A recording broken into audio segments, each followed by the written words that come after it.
Okay guys, सवाल पढ़ना शुरू करते हैं। एक ओवरहैंगिंग बीम पर फिगर के अनुसार भार लगे हुए हैं। शेरफोर्ड डायग्राम तथा बेंडिंग मोमेंट डायग्राम खींचकर मैक्सिमम बेंडिंग मोमेंट तथा पॉइंट ऑफ कॉन्ट्राफ्लेक्शन ज्ञात कीजिए।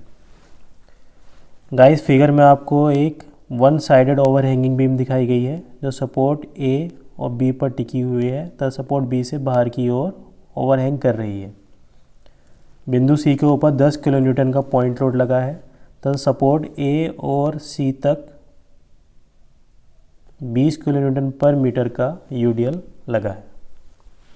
इस सवाल के लिए हमको शेरफोर्ड डायग्राम और बेंडिंग मोमेंट डायग्राम बनाने हैं तथा मैक्सिमम बेंडिंग मोमेंट और पॉइंट ऑफ कॉन्ट्राफ्लेक्शन भी ज्ञात करना है। तो गाइस, सबसे पहले हम मान लेते हैं कि सपोर्ट ए और बी पर प्रतिक्रिया का मान आर ए व आर बी है। तो स्टेप 1 हम होता है हमारा आर ए व आर बी का मान ज्ञात करना।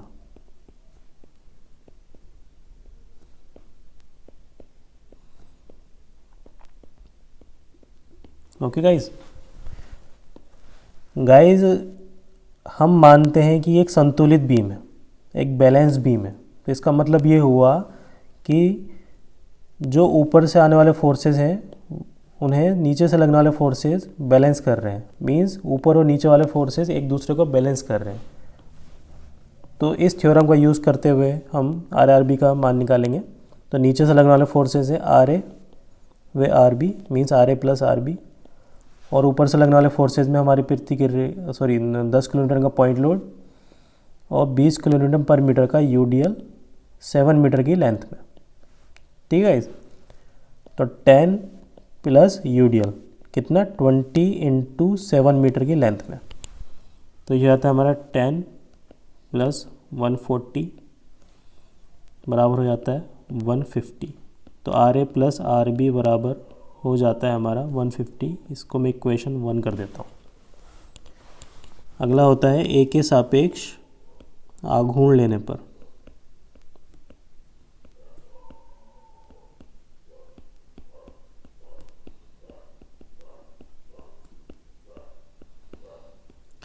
वंस अगेन, ये बीम एक संतुलित बीम है, तो इसका मतलब ए के सापेक्ष एंटी क्लॉकवाइज आघूर्ण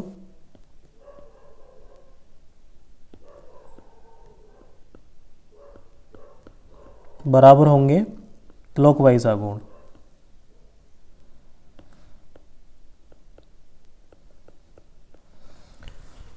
गाइस, चलिए मैं आपको बताता हूँ इसमें कौन से फोर्सेस एंटी क्लॉकवाइज आघूर्ण बनाएंगे और कौन से फोर्सेस क्लॉकवाइज आघूर्ण बनाएंगे। तो ए के सापेक्ष जो फोर्सेस इस बीम को क्लॉकवाइज डायरेक्शन में घुमाएंगे वो क्लॉकवाइज आघूर्ण में आएंगे, और जो इस बीम को ए के सापेक्ष एंटी क्लॉकवाइज डायरेक्शन में घुमाएंगे वो एंटी क्लॉकवाइज आघूर्ण में आएंगे। तो हम देख लेते हैं। जैसे हमारे यहाँ पॉइंट लोड लगा 10 किलो न्यूटन, जो इस बीम को ए के सापेक्ष नीचे की ओर घुमाएगा, मीन्स ए क्लॉकवाइज डायरेक्शन में घुमाएगा, और हमारा यूडीएल जो सेंटर पर कार्यरत होगा ए के सापेक्ष इस बीम को भी नीचे की ओर क्लॉकवाइज डायरेक्शन में घुमाएगा, और प्रतिक्रिया आर बी इस बीम को ए के सापेक्ष एंटी क्लॉकवाइज डायरेक्शन में घुमाएगी। ठीक है। तो पॉइंट लोड हो जाता है हमारा क्लॉकवाइज, यूडीएल हो जाता है हमारा क्लॉकवाइज, प्रतिक्रिया आर बी हो जाती है हमारी एंटी क्लॉकवाइज। तो एंटी क्लॉकवाइज में आई प्रतिक्रिया आर बी, आघूर्ण होता है फोर्स इंटू डिस्टेंस। तो आर बी की ए के सापेक्ष डिस्टेंस कितनी होगी 5 मीटर। तो ये हो जाता है 5 मीटर बराबर क्लॉकवाइज आघूर्ण। क्लॉकवाइज में हमारी पॉइंट लोड 10 किलो न्यूटन, तो ये तो हो गया फोर्स इंटू डिस्टेंस, क्योंकि आघूर्ण होता है फोर्स इंटू डिस्टेंस। तो 10 किलो न्यूटन की ए से डिस्टेंस कितनी हो गई 7 मीटर। 5 + 2 7 मीटर। ठीक है। और यूडीएल भी क्लॉकवाइज आघूर्ण बनाएगा। तो यूडीएल का टोटल लोड कितना हो गया 20 इंटू 7। ये तो हो गया आपका फोर्स, मीन्स लोड कह लो चाहे इसको, 20 इंटू 7। तो ये तो हो गया आपका फोर्स। अब चाहिए हमको डिस्टेंस। तो गाइज, मैंने आपको पहले भी बताया था कि जो यूडीएल होता है वो अपने सेंटर पॉइंट पर कार्यरत होता है। मीन्स अगर ये टोटल 7 मीटर में लेंथ में लग रहा है तो इसका जो टोटल वेट होगा वो इसके सेंटर पॉइंट पे कार्यरत होगा। अब ये सेंटर पॉइंट पे कार्यरत होगा मतलब ये पूरी 7 मीटर है, तो ये 7/2 होगी और ये 7/2 होगी। तो इस यूडीएल की ए के सापेक्ष डिस्टेंस कितनी हो गई? 7/2। ओके गाइज, समझ में आ रहा है? इंटू 7/2। इसको हम सॉल्व कर लेंगे, सिंप्लीफाई कर लेते हैं। ये 5r भी हो जाता है, ये हो जाता है 70 प्लस 490, तो 5r भी बराबर हो जाता है 560। तो r भी बराबर हो जाता है 560/5। इसको मैं सोल्व कर लूँगा तो आर बी की वैल्यू आ जाती है 112 किलो न्यूटन। नाउ समीकरण 1 से, समीकरण 1 से R A plus R B बराबर 150। आर ए की वैल्यू हमको निकालनी है, आर बी का वैल्यू हमने निकाल लिया है 112 बराबर 150। तो आर ए बराबर हो जाता है 150 माइनस 112। तो गाइज आर ए बराबर हो जाता है हमारा 38 किलो न्यूटन। ठीक है, इसको मैं हाईलाइट कर लेता हूँ और इनको मैं फिगर में भी शो कर देता हूँ। तो आर ए की वैल्यू हो जाती है आपकी 38 किलो न्यूटन और आर बी की वैल्यू आती है 112 किलो न्यूटन। इसको भी मैं हाईलाइट कर देता हूँ। ओके गाइज, हमने आर ए आर बी का मान निकाल लिया है। इसके बाद हमारा अगला स्टेप होता है शेरफोर्ड डायग्राम के लिए कैलकुलेशन करना। तो गाइज हमारा अगला स्टेप हो जाता है स्टेप 2, शेयर फोर्स डायग्राम के लिए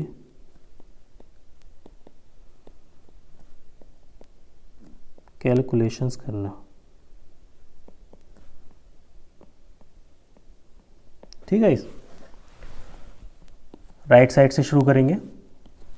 इसके लिए हम मान लेते हैं कि ऊपर से आने वाले फोर्सेस को हम निगेटिव साइन से और नीचे से लगने वाले फोर्सेस को हम पॉजिटिव साइन से लेंगे।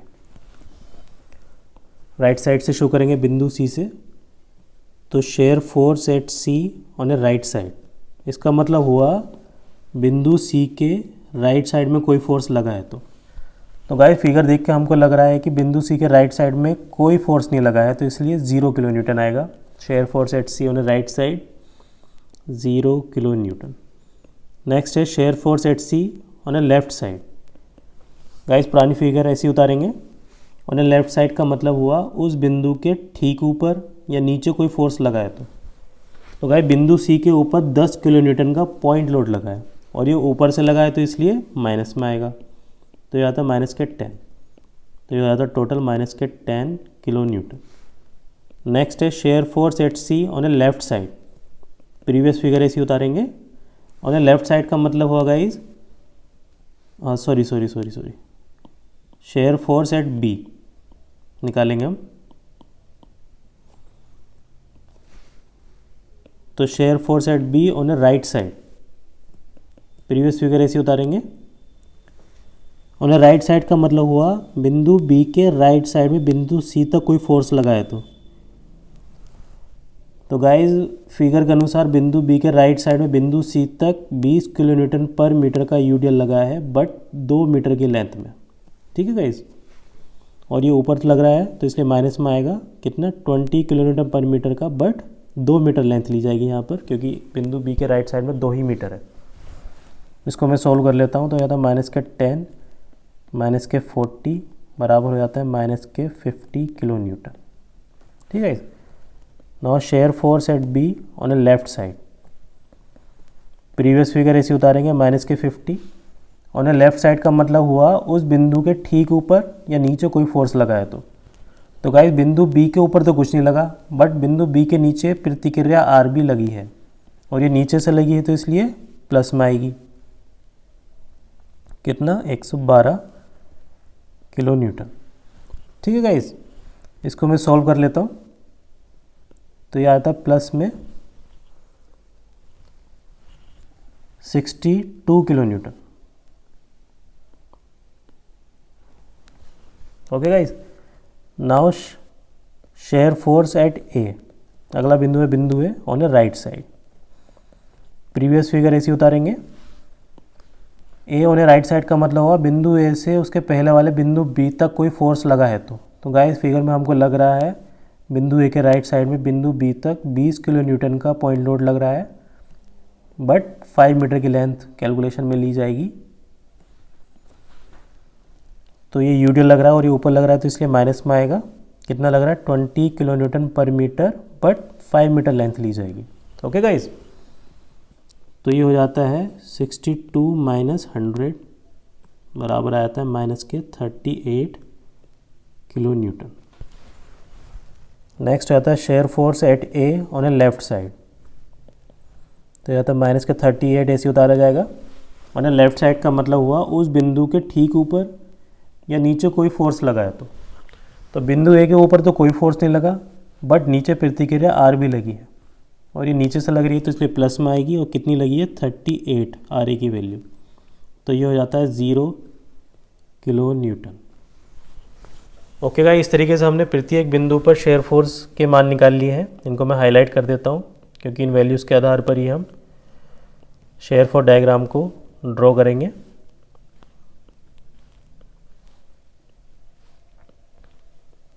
ओके गाइस,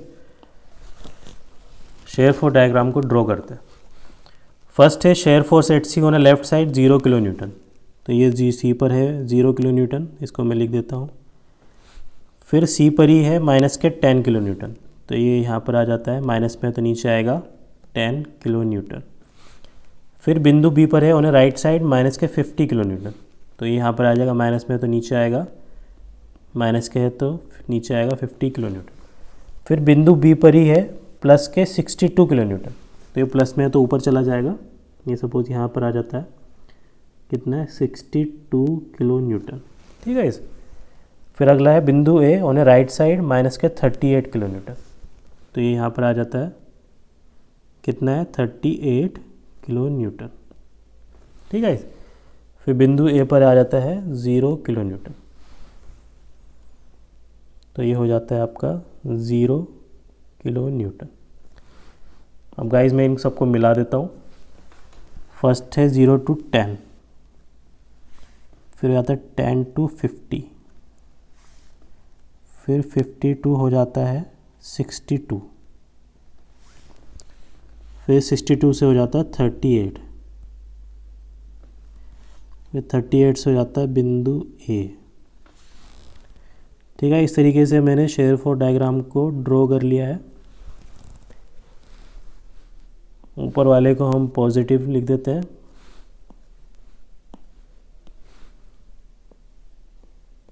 और नीचे वाले को हम निगेटिव साइन शो कर देते हैं।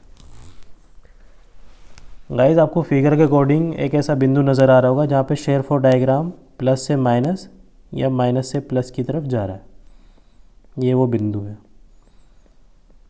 गाइस हमारी एक थ्योरम है कि जहाँ पर शेयर फोर्स डायग्राम प्लस से माइनस या माइनस से प्लस मीन्स अपना साइन बदलता है, उस बिंदु पर बेंडिंग मोमेंट मैक्सिमम आएगा। तो गाइस इस बिंदु की लोकेशन ज्ञात करना ज़रूरी है क्योंकि हम इस बिंदु की डिस्टेंस हमको मालूम होगी तभी हम बेंडिंग मोमेंट डायग्राम इस बिंदु पर निकाल पाएंगे। तो हम मान लेते हैं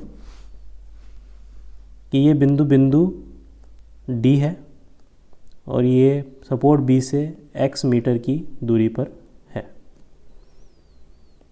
तो गाइस अगर ये x है तो ये डिस्टेंस कितना बचता है एज पर फिगर, ये टोटल 5 मीटर है और ये x है तो ये बचता है हमारा 5 माइनस एक्स।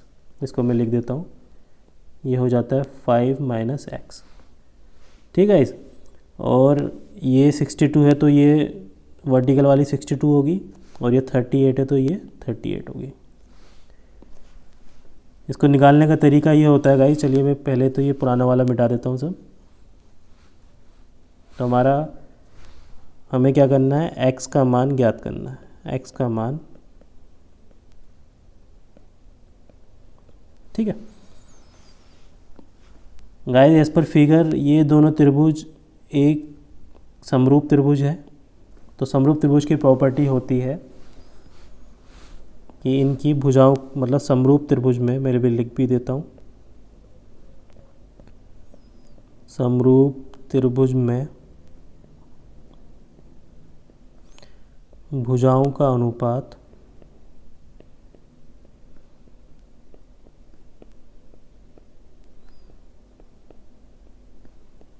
बराबर होता है। ठीक है,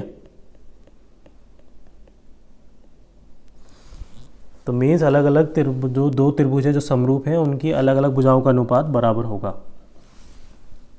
ठीक है गाइज, तो मैं फर्स्ट ये वाली ले लेता हूँ x, तो x के अपॉन में 5 माइनस एक्स ले लेता हूँ, बराबर होगा x अपॉन 5 माइनस एक्स, बराबर होगा 62 अपॉन 38 के।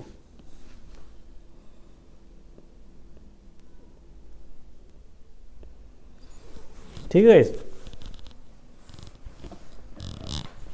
इसको मैं सॉल्व कर लेता हूँ, तो ये हो जाता है 38x बराबर हो जाता है 62 इंटू 5 माइनस एक्स। इसको मैं सॉल्व कर लूँगा तो हो जाएगा 5 दूनी 10, 5 6 30 और 1 31 माइनस 62x बराबर में चल रहा है 38x। तो ये 38x, तो ये 62 इधर आएगा तो प्लस में हो जाएगा, बराबर 310। तो ये हो जाता है हमारा 100x बराबर 310।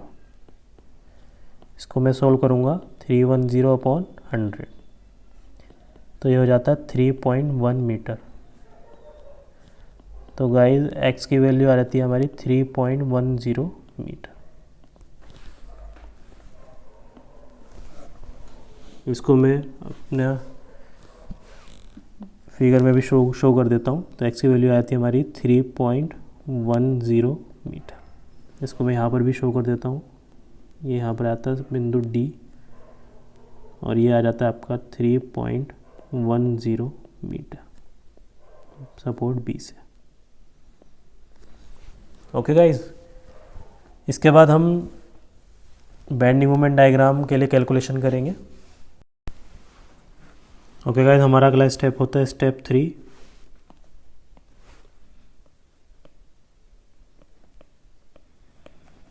बेंडिंग मोमेंट डायग्राम के लिए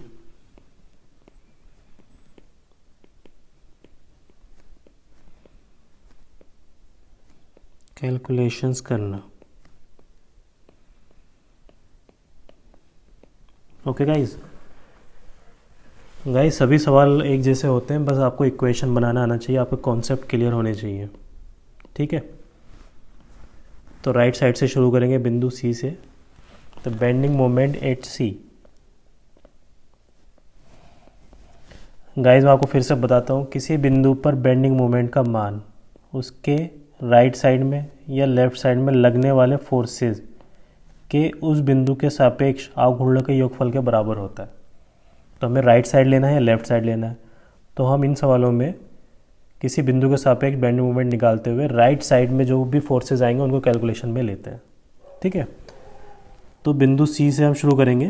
तो बेंडिंग मोमेंट एट सी मतलब बिंदु सी के राइट साइड में जो भी फोर्सेस होंगे वो कैलकुलेशन में आएंगे। तो बिंदु सी के राइट साइड में कोई फोर्स है ही नहीं, तो आघूर्ण भी ज़ीरो हो जाएगा, तो इसलिए automatically bending moment at C 0 kilo newton हो जाएगा, 0 किलो न्यूटन मीटर।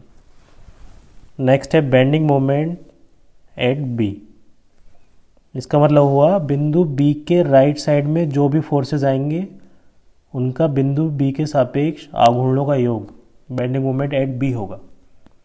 ठीक, मीन्स बिंदु बी के राइट साइड में जो भी फोर्सेस आएंगे वो कैलकुलेशन में लिए जाएंगे। तो पहले तो हम देख लेते हैं कौन कौन से फोर्स आ रहे हैं। तो बिंदु बी के राइट साइड में एक तो हमारा पॉइंट लोड 10 किलो न्यूटन का आ रहा है। ठीक है, और बिंदु बी के राइट साइड में बिंदु सी तक 20 किलो न्यूटन पर मीटर का यूडीएल आ रहा है, बट 2 मीटर की लेंथ का। ठीक है गाइस, चलिए तो पहले तो हम पॉइंट लोड को ले लेते हैं।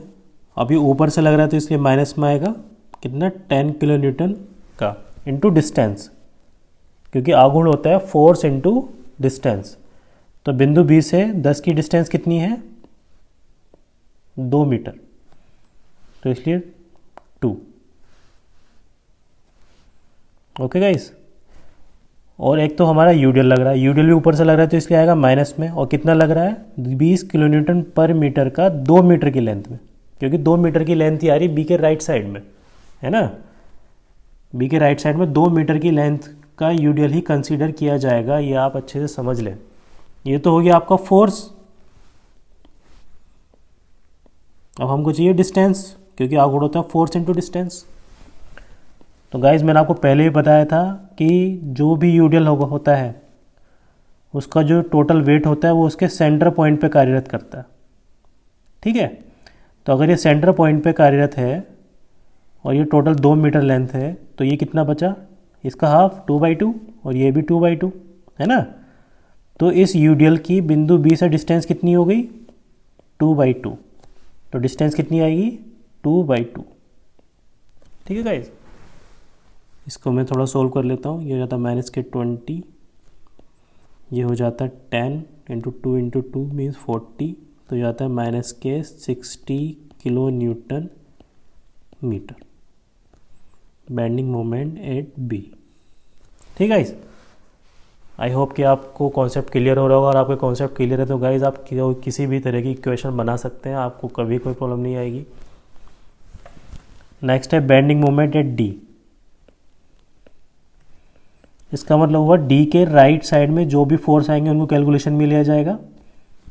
तो बिंदु डी के राइट साइड में कौन से फोर्सेस आ रहे हैं, एक तो 10 किलो न्यूटन का पॉइंट लोड, 112 किलो न्यूटन की प्रतिक्रिया आर बी, और बिंदु डी से बिंदु सी तक पूरी की लेंथ ली जाएगी। इतनी लेंथ में लगा यूडियल 20 किलो न्यूटन पर मीटर का, ठीक है गाइस। चलिए पहले तो हम 10 को ले लेते हैं पॉइंट लोड को, और ये ऊपर से लग रहा है तो इसलिए माइनस में आएगा 10 × डिस्टेंस। तो गाइस बिंदु डी से 10 किलोमीटर की डिस्टेंस कितनी है, ये 3.1 है और ये 2 है, तो 3.1 + 2 5.1, मैं डायरेक्ट लिख ले रहा हूँ 5.1। Okay guys. अगला हमारी प्रतिक्रिया आर बी, और आर बी नीचे से लगी तो इसलिए प्लस में आएगी, और कितना है 112 किलो न्यूटन की, और आर बी की बिंदु डी से डिस्टेंस है ये, और ये कितनी है 3.1, तो इनटू में आ जाएगा 3.1। ओके गाइस, क्योंकि आउटपुट होता है हमारा फोर्स इनटू डिस्टेंस। अगला है हमारा यूडियल जो लगा है 3.1 + 2 5.1 मीटर लेंथ में। तो यूडियल वेट कितना हो गया, और ये ऊपर से लग रहा है तो इसलिए माइनस में आएगा। प्लस माइनस का भी बहुत अच्छे से समझते रहे, ऊपर से आने वाले फोर्सेस को हम माइनस में लेते हैं और नीचे से लगने वाले फोर्सेस को हम प्लस में लेते हैं, ठीक है गाइस। तो यूडियल ऊपर लग रहा है तो इसलिए माइनस में आएगा, और कितना लग रहा है 20 किलो न्यूटन पर मीटर का, कितने मीटर लेंथ में, बिंदु डी के राइट साइड में कितने मीटर की लेंथ है 3.1 + 2 5.1 × 5.1, तो ये दोगे गाइस आपका फोर्स। अब मुझे चाहिए डिस्टेंस। अब ये टोटल यूडियल वेट कहाँ पर कार्यरत होगा वो हम देख लेते हैं। ये गाइस 5.1 मीटर की लेंथ में लगा है, तो इसका जो टोटल वेट होगा इसके सेंटर पॉइंट पे कार्यरत होगा। अब ये पूरी 5.1 मीटर है, तो ये कितनी बची 5.1/2, और ये कितनी बची 5.1/2। तो इस यूडियल का बिंदु डी के सापेक्ष डिस्टेंस कितना हो गया 5.1/2। Okay guys, 5.1/2। ठीक है, हमने तीनों लोड को ले लिया, हमने इक्वेशन बना लिया। अब हम इसको थोड़ा सा सॉल्व कर लेते हैं। तो यह आता है -51.0, यह आता है +347.2, और ये पूरा टर्म हो जाता है -260.10।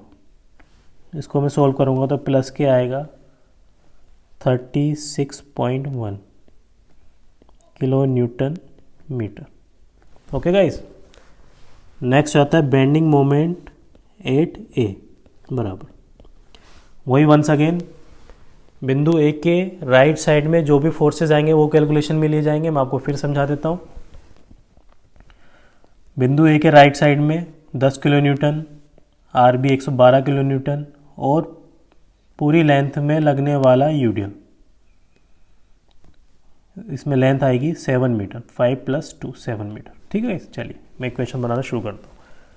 सबसे पहले पॉइंट लोड 10 किलोमीटर ले लेता हूँ और ये बीम के ऊपर लग रहा था, इसलिए माइनस में आएगा 10 इंटू डिस्टेंस, कितना 10 की डिस्टेंस कितनी बिंदु है ऐसे 5 + 2 7 मीटर। नेक्स्ट मैं अपनी प्रतिक्रिया आर बी ले लेता हूँ, आर बी प्रतिक्रिया नीचे से लग रही थी इसलिए प्लस में आएगी, और कितना आर बी का मान 112 इंटू डिस्टेंस, 112 की बिंदु ए के सापेक्ष डिस्टेंस कितनी होगी 5 मीटर। बस गाइस आपको इक्वेशन बनानी आनी चाहिए, आपको प्लस माइनस लगाना आना चाहिए, बहुत ईजी है। ऊपर से आने वाले फोर्सेस को माइनस में लेंगे और नीचे से वाले फोर्सेस को हम प्लस में लेंगे।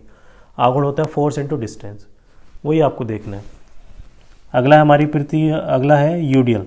यूडियल ऊपर लग रहा है तो इसलिए माइनस में आएगा। गाइज यहाँ पर हम देखते हैं यूडियल वेट कितना है। ए के राइट साइड में 7 मीटर की लेंथ तक यूडियल लग रहा है, तो यूडियल वेट हो गया 20 किलोन्यूटन पर मीटर का है 7 मीटर की लेंथ में, इंटू डिस्टेंस, ये तो हो गया फोर्स इंटू डिस्टेंस। डिस्टेंस होगी ये इसके सेंटर पर कार्यरत होगा, है ना, तो ये 7 मीटर है, ये इसके सेंटर पर कार्यरत होगा, तो ये कितना बचा 7/2, है ना, क्योंकि यूडियल अपने सेंटर पर कार्यरत होता है, यानी उसका जो टोटल लोड होगा उसके सेंटर पर लगा होगा। तो डिस्टेंस होगी ए के सापेक्ष 7/2। इसको मैं सॉल्व करूँगा तो ये आ जाएगा 0 किलो न्यूटन मीटर। तो बेंडिंग मोमेंट एट ए हो जाता है 0 किलो न्यूटन मीटर। इसको मैं हाईलाइट कर लेता हूँ। बेंडिंग मोमेंट एट सी हो गया हमारा 0, बेंडिंग मोमेंट एट बी हो गया माइनस के 60, बेंडिंग मोमेंट एट डी हो गया प्लस के 36.10, बेंडिंग मोमेंट एट ए हो गया 0 किलो न्यूटन मीटर। ठीक है, अब मैं इन वैल्यूज़ के आधार पर बेंडिंग मोमेंट डायग्राम को ड्रॉ करूँगा। ये मैंने प्रोजेक्शन करा लिया बेंडिंग मोमेंट डायग्राम के लिए। ठीक है गाइज, आपको दिख रहे होंगे अच्छे से। चलिए गाइज मैं अब बेंडिंग मोमेंट डायग्राम को ड्रॉ करता हूँ, मुझे सारी वैल्यूज़ पता है। फर्स्ट है बेंडिंग मोमेंट एट सी है 0 किलो न्यूटन मीटर, तो ये हो जाता है 0 किलो न्यूटन मीटर। फिर है बेंडिंग मोमेंट एट बी है माइनस के 60 किलो न्यूटन मीटर, ये हो जाता है माइनस के 60 किलो न्यूटन मीटर। इसको भी मैं लिख देता हूँ 60 किलो न्यूटन मीटर। फिर है बेंडिंग मोमेंट एट डी है मेरा प्लस के 36.10 किलो न्यूटन मीटर, तो ये प्लस में है तो ऊपर आएगा, सपोज ये यहाँ पर आता है, इसको भी मैं लिख देता हूँ 36.10 किलो न्यूटन मीटर। नेक्स्ट है बेंडिंग मोमेंट एट ए हो जाता है 0 किलो न्यूटन मीटर, तो ये वंस अगेन 0 आ जाता है, इसको भी मैं लिख देता हूँ 0 किलो न्यूटन मीटर। ठीक है गाइस, चलिए गाइस मैं इनको मिला देता हूँ। गाइस मैंने आपको पहले भी बताया है कि बेंडिंग मोमेंट डायग्राम बनाते हुए जिन बिंदुओं के बीच यूडियल आएगा वहाँ पर हमेशा bending moment diagram as a curve बनेगा। तो ये तो पूरी लेंथ में कर्व लगा है, तो ये पूरा डायग्राम एज ए कर्व बनेगा, तो 0 से 60 एज ए कर्व आएगा।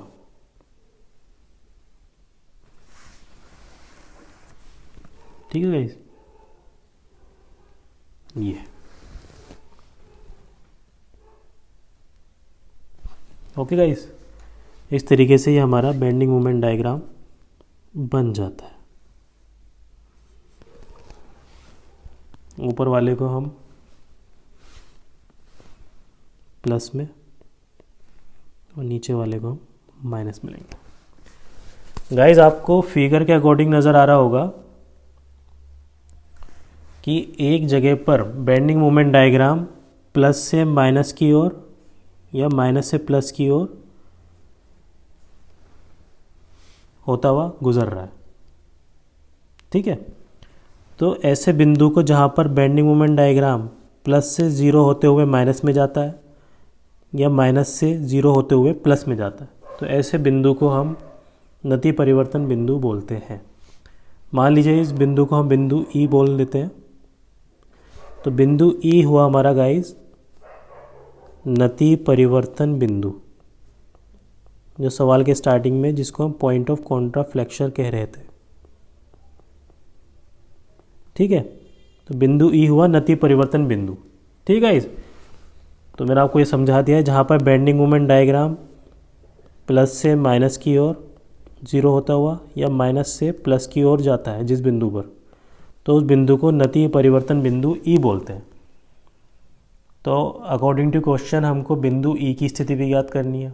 तो मान लेते हैं कि बिंदु ई सपोर्ट बी से या सपोर्ट सी से, कहीं से ही मान सकते हैं हम लोग, है ना। मान लेते हैं बिंदु बी सपोर्ट बी से x मीटर की दूरी पर, ये मान लेता हूँ कि बिंदु ई से कितना है, x मीटर की दूरी पर है सपोर्ट बी से। ठीक है, इसको मैं फिगर में भी कहीं मान लेता हूँ। ये मान लीजिए यहाँ पर कहीं आ रहा है बिंदु ई, और ये सपोर्ट बी से मान लीजिए बिंदु ई x मीटर की दूरी पर है। ठीक है, तो हमारा एक स्टेप और बढ़ जाता है, नति परिवर्तन बिंदु की स्थिति ज्ञात करना। चलिए मैं आपको आगे निकालना बताता हूँ कैसे निकालते हैं बिंदु ई की स्थिति। ओके गाइस, हमारा अगला स्टेप हो जाता है स्टेप 4, नति परिवर्तन बिंदु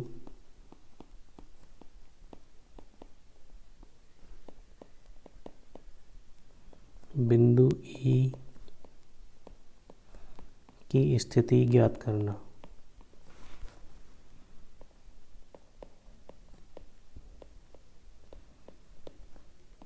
ओके गाइस, हमने मान लिया है कि बिंदु ई सपोर्ट बी से x मीटर की दूरी पर है, तो हमें कुछ नहीं करना है, वही अपना पुराना जो फॉर्मूला है वही लेके चलना है कि नति परिवर्तन बिंदु होता है वह बिंदु जहाँ पर बेंडिंग मोमेंट अपना साइन प्लस से 0 होता हुआ माइनस या माइनस से 0 होता हुआ प्लस जाता है।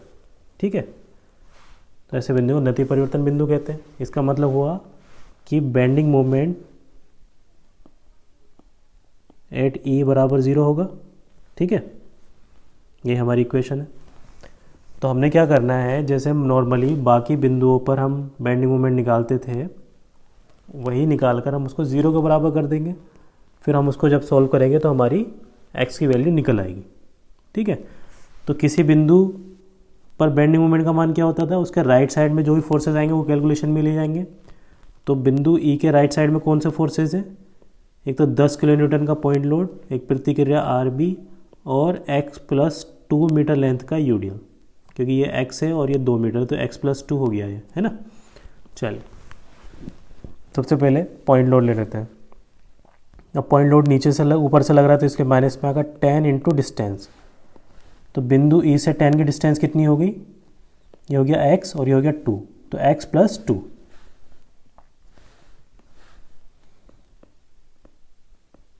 ठीक है गाइस, अब ले लेते हैं प्रतिक्रिया आर बी, ये नीचे से लग रही है तो इसके प्लस में आएगी 112 इंटू डिस्टेंस। डिस्टेंस कितनी है बिंदु ई की प्रतिक्रिया से, x मीटर। ठीक है, तो ये आता है x। अब ले लेते हैं यूडियल, यूडियल ऊपर लग रहा था इसके माइनस में आएगा, और कितना लग रहा है x+2 मीटर लेंथ का, 20 किलो न्यूटन पर मीटर। तो गाइस फोर्स तो हो गया 20 किलो न्यूटन पर मीटर इंटू x+2, ये तो हो गया आपका फोर्स पूरा, इंटू डिस्टेंस, डिस्टेंस होगी इसके सेंटर पे कार्यरत होगा तो इसलिए x+2/2, ये होगी इसकी डिस्टेंस। ये अगर x+2 है और मैंने बताया था कि यूडियल अपने सेंटर पॉइंट पे कार्यरत होता है, तो ये कितना बचेगी x+2/2, और ये कितना बचेगी x+2/2। तो इस यूडियल की बिंदु ई के सापेक्ष डिस्टेंस कितनी हो गई, x+2/2, वही हमने लिया है। ओके गाइस, चलिए मैं इसको थोड़ा इसको बराबर कर देंगे हम 0 के, क्योंकि हमें पता है बेंडिंग मोमेंट एट ई बराबर 0 एज पर फिगर। इसको मैं थोड़ा सिंप्लीफाई कर देता हूँ, तो ये हो जाता है -10x -20 प्लस के 112x माइनस के, ये इसको 10 बार चला जाता है तो जाता है -10 इंटू x+2 इंटू x+2 का होल स्क्वायर, तो यानी कि a स्क्वायर यानी कि x square plus b square यानी कि 2 का स्क्वायर यानी कि 4 प्लस 2ab, तो 2 इंटू x, तो 4x। ठीक है, बराबर 0। इसको मैं थोड़ा ठीक कर लेता हूँ, x वाले टर्म एक साथ ले लेता हूँ, तो ये हो जाता है हमारा 102x माइनस के 20, 10 की मल्टीप्लाई में पूरी अंदर कर देता हूँ, तो माइनस के 10x स्क्वायर माइनस के 40 माइनस के 40x बराबर 0। अब मैं x वाले टर्म एक साथ ले लेता हूँ, 102x माइनस 40x, तो कितना बचा 62x।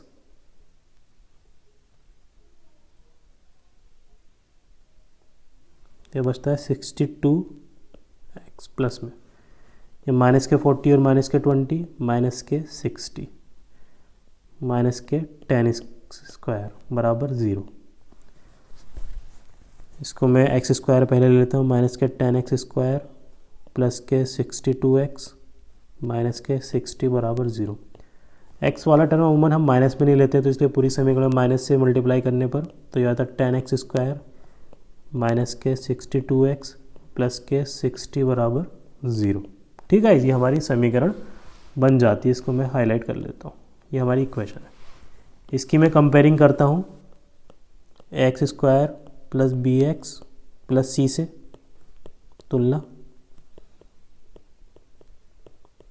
मैं तुलना कर रहा हूँ तो ए का वैल्यू कितना आ रहा है 10, बी का वैल्यू कितना आ रहा है माइनस के 62 और सी का वैल्यू कितना आ रहा है 60।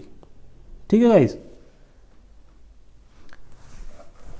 तो इस इक्वेशन से x निकालने का फॉर्मूला होता है हमारा 2ax बराबर माइनस के b plus minus under root B square minus 4ac। मैं सारी वैल्यू पुट कर देता हूँ। a की वैल्यू आई मेरी 10 इंटू एक्स बराबर माइनस के b, माइनस के 62 है तो माइनस माइनस प्लस हो जाएगा 62 plus minus under root minus के 62 का होल स्क्वायर माइनस के 4 इंटू ए की वैल्यू है मेरी 10 और सी की वैल्यू है 60। ठीक है, तो ये हो जाता है 20x बराबर 62 प्लस माइनस अंडर रूट, तो माइनस के 62 का होल स्क्वायर कितना आ जाता है 3844। अब माइनस माइनस तो प्लस हो जाएगा तो इसलिए डायरेक्ट 3844। ठीक है, माइनस मैं इसको सोल्व कर लेता हूँ तो ये आ जाता है मेरा 4 इंटू 10 इंटू 60, तो ये हो जाता है मेरा 2400। ठीक है, चलिए मैं एक स्टेप और आगे बढ़ता हूँ। 62 प्लस माइनस, इसको मैं माइनस करता हूँ तो कितना आता है, ये मेरा हो जाता है 1444। ठीक है गाइस, इसको मैं थोड़ा सा और सिंपल करता हूँ। 20x बराबर 62 प्लस माइनस अंडर रूट 1444 होता है मेरा 38। ठीक है गाइस, ये गाइस मैंने इसको इतना सिंपल कर लिया है, मैं इसको हाईलाइट कर लेता हूँ। अब एक बारी में प्लस के साइन लूँगा और एक बारी में माइनस के साइन लूँगा, तो मैं ले लेता हूँ प्लस लेने पर मैं इसको प्लस लूँगा तो आएगा मेरा 20x बराबर 62 प्लस 38, तो 20x बराबर आ जाता है 100, तो x बराबर आ जाता है मेरा 5 मीटर। ठीक है, एक वैल्यू तो मेरी ये हो जाती है और एक बारी में ले लेता हूँ माइनस चिन्ह लेने पर, तो 20x बराबर हो जाता है मेरा 62 माइनस 38, तो 20x बराबर मेरा रह जाता है 24, तो x बराबर हो जाता है मेरा 24/20। तो गाइस x की वैल्यू मेरी आ जाती है 1.20 मीटर। तो गाइस x की मुझे दो वैल्यू प्राप्त होती हैं 5 मीटर और 1.2 मीटर। चलिए मैं फिगर की तरफ जाता हूँ, जिससे मुझे पता चल जाएगा कि मेरी कौन सी वैल्यू मान्य होगी। तो गाइस मैं यहाँ पर दोबारा लिखता हूँ, एक तो x की वैल्यू मेरी मिलती है 5 मीटर और एक x की वैल्यू मिलती है मुझे 1.2 मीटर। तो गाइस इस पर फिगर आपको नज़र आ रहा है कि मैंने जो x माना था सपोर्ट b से माना था। एक तो मेरी आ रही 5 मीटर, जबकि एज पर फिगर ये टोटली 5 मीटर है, तो मेरा b से 5 मीटर लगभग यहाँ पर आता है, जो कि पॉसिबल ही नहीं क्योंकि मेरा नति परिवर्तन बिंदु तो पीछे ही है। तो अगला मेरा आता है 1.2 मीटर। तो गाइस x से 1.2 मीटर ये मेरी वैल्यू सही है, तो x बराबर 5 मीटर तो मेरी अमान्य हो जाती है। तो मेरी जो x की करेक्ट वैल्यू हुई वो हुई 1.2 मीटर। तो यानी कि नति परिवर्तन बिंदु सपोर्ट b से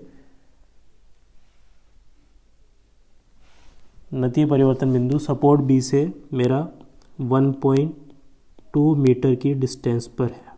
ये आप लिख सकते हैं या इसको सीधे ऐसे डायरेक्ट वैल्यू भी लिख सकते हैं। तो इस तरीके से गाइस मैंने इस सवाल के लिए सारी चीज़ें निकाल दी हैं। मैंने शेरफोर्ड डायग्राम, और बेंडिंग मोमेंट डायग्राम भी बना दिया है। मैक्सिमम बेंडिंग मोमेंट डायग्राम भी मुझे वैल्यू पता है 36.10, और मुझे नति परिवर्तन बिंदु की लोकेशन भी पता है सपोर्ट बी से 1.2 मीटर की डिस्टेंस पर। ओके गाइज, आपको अगर ये मेरी वीडियो पसंद आई तो प्लीज़ इसको लाइक, कमेंट और शेयर करना ना भूलें। बहुत मेहनत से वीडियो बना रहा हूँ, जिससे कि जो मेरे स्टूडेंट्स हैं जहाँ पर लेक्चरर्स नहीं हैं जिन कॉलेजेस में, या उनके पास उनको अच्छा समझ में नहीं आ रहा है, या क्लास होने के बाद उनको कोई समझाने वाला नहीं है, तो वो प्लीज़ मेरे चैनल के थ्रू इस वीडियो को देख सकते हैं, सीख सकते हैं। और प्लीज़ कहीं कोई परेशानी आती है तो प्लीज़ मुझे कमेंट बॉक्स में बताना ना भूलें। Thank you.